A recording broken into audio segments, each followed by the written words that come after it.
हमारी अधूरी कहानी।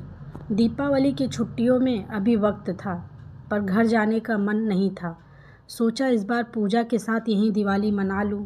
पूजा 2 साल से मेरी प्रेमिका थी, जिसके बारे में मैंने घर पर अभी तक नहीं बताया था। मैं एक छोटे से गांव से था। पढ़ाई पूरी करके यहीं शहर में नौकरी करने लगा।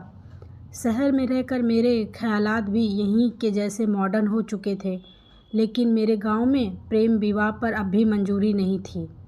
मैं छुट्टियों में घर ना जाने का बहाना सोच ही रहा था कि पिताजी का फ़ोन आ गया। हेलो कपिल, बेटा तुम्हारी दादी की तबीयत बहुत ख़राब है।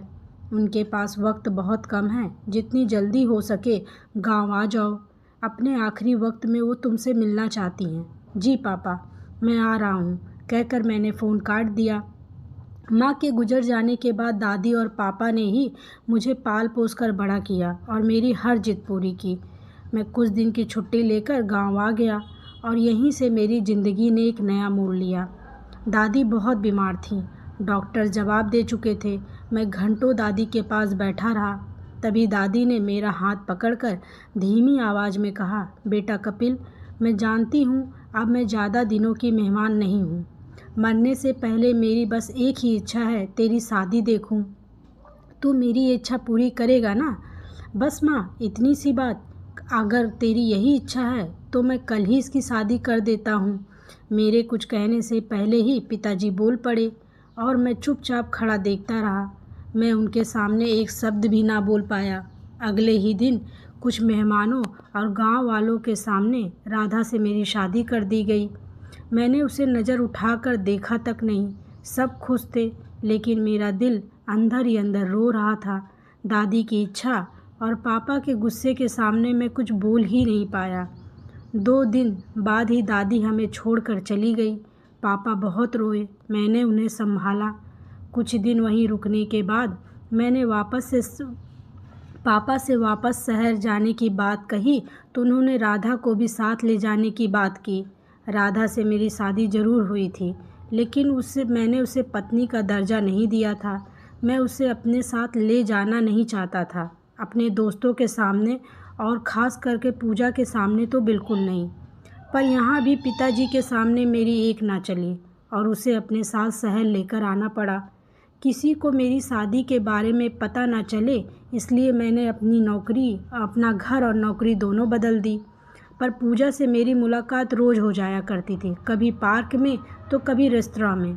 पूजा मुझसे प्यार तो करती थी, लेकिन जब भी मैं शादी की बात करता वो चिढ़ जाती और तुनक कर कहती, अभी मुझे ज़िंदगी जीनी है, शादी नहीं करनी है। शादी को 1 महीना गुजर गया, लेकिन मैं राधा को कभी पत्नी का दर्जा नहीं दे पाया। वो सबसे अलग ही थी। ज़्यादा नहीं बोलती थी, जितना पूछो उतना ही जवाब देती थी और पत्नियों की तरह मुझसे सवाल नहीं करती थी। उसमें एक ठहराव था। वो मुझसे पहले उठ जाती थी, घर का सारा काम करती, खाना भी बहुत अच्छा बनाती थी।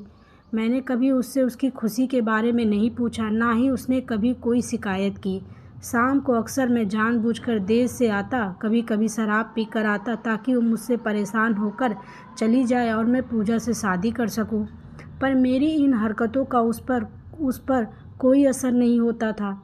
जब तक मैं घर नहीं आता वो दरवाजे पर मेरा इंतज़ार में खड़ी रहती थी, मेरा ख्याल रखती थी। जब मुझे बुखार या ज़रा सा जुकाम हो जाता तो बेचैन हो जाती थी। सारी रात वो मेरे पाँव दबाती। मुझे याद है, मुझे कभी उसकी इतनी परवाह नहीं हुई थी। एक शाम जब पूजा ने फिल्म देखने से मना कर दिया तो मैं दोनों टिकटें घर ले आया। राधा को जब वो टिकट जेब में मिला तो उसने पहली बार मुझसे सवाल किया था, ये क्या है? फिल्म के टिकट। मुझे भी फिल्म देखनी है, उसने हिचकिचाते हुए कहा।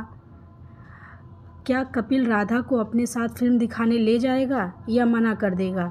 दूसरे भाग में पढ़ेंगे, क्या कपिल राधा को अपनी पत्नी का दर्जा देगा या पूजा से शादी कर लेगा। मिलते हैं अगले भाग में। कहानी अच्छी लगी हो तो लाइक और सब्सक्राइब करना ना भूलें। Thank you.